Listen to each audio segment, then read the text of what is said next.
देख रहे हैं विकासनामा न्यूज, आपके साथ मैं हूं राशि। आइए खबरों की शुरुआत करेंगे। भारत में कोरोना ने एक बार फिर से दस्तक दे दी है। मध्य प्रदेश की बात की जाए तो अकेले इंदौर शहर में ही 31 से ज्यादा मामले अब तक सामने आ चुके हैं। वहीं पूरे प्रदेश में कोरोना के 40 से ज्यादा मामले रजिस्टर्ड हुए हैं। ऐसे में अब ग्वालियर चंबल संभाग में भी कोरोना का पहला मामला ग्वालियर में सामने आया है। शहर के हरिशंकरपुरम स्थित श्रीराम कॉलोनी में रहने वाले एक युवक की कोरोना रिपोर्ट जीआरएमसी की लैब में पॉजिटिव आई है। इससे पहले युवक ने एक निजी लैब में अपनी जांच कराई थी, वहां भी रिपोर्ट पॉजिटिव आई थी, जबकि युवक के संपर्क में आने वाले 9 लोगों की रिपोर्ट नेगेटिव आई है।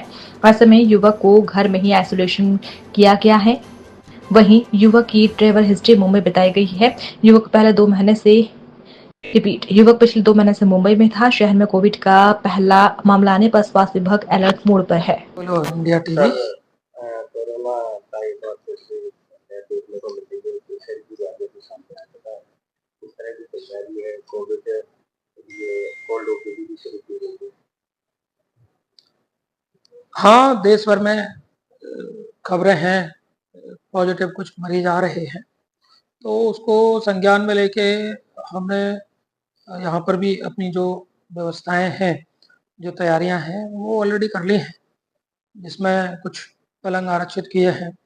जांचों की सुविधा करीबन 8 दिन पहले ही हमने शुरू करा दी थी और बाकी इलाज के लिए स्थान आरक्षित किया हुआ है।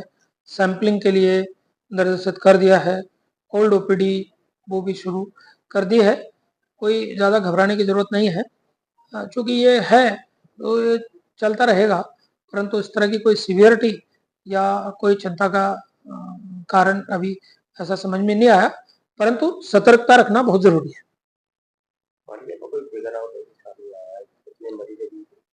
एक पेशेंट जो सुन रहे थे, कल भी न्यूज़ में था, क्योंकि आज मैंने पता किया है उसकी रिपोर्ट पॉजिटिव है, तो वो ठीक है, लेकिन पेशेंट की जो कंडीशन है वो ऐसी नहीं है, वो स्टेबल पेशेंट है और उसके बारे में पता किया है तो वो पेशेंट कहीं बाहर से मुंबई वगैरह से माइग्रेट हुआ है।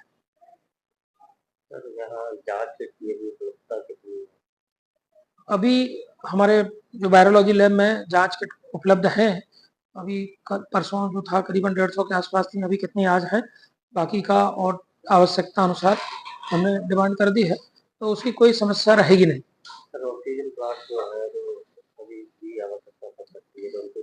हमारे पास त्रिस्तरीय ऑक्सीजन सप्लाई उपलब्ध है, जिसमें एक लिक्विड मेडिकल ऑक्सीजन, जिसके आपने देखे होंगे पर्याप्त मात्रा में हमारे जो लिक्विड ऑक्सीजन के टैंक हैं वो लगे हुए हैं। 2000 बिस्तर हमारे पास ऑक्सीजन सप्लाई वाले हैं, उन बिस्तरों पे ऑक्सीजन की सप्लाई है। एक हमारा जो सिलेंडर से सप्लाई होती है वो भी हमारी बिल्कुल उपयुक्त और जारी है। तीसरा जो पीएसए प्लांट है, तो पीएसए प्लांट भी हमारे कुछ एक आध दो नहीं चल रहे हैं, उनकी मेंटेनेंस की जरूरत रही है, लेकिन कुछ पीएसए प्लांट भी हमारे वर्किंग स्थिति में है। हाँ, सुपरिंटेंडेंट को बोला था तो उन्होंने जो पुराना आईसीयू है उसमें जो पलंग है वो आरक्षित कर दिया है।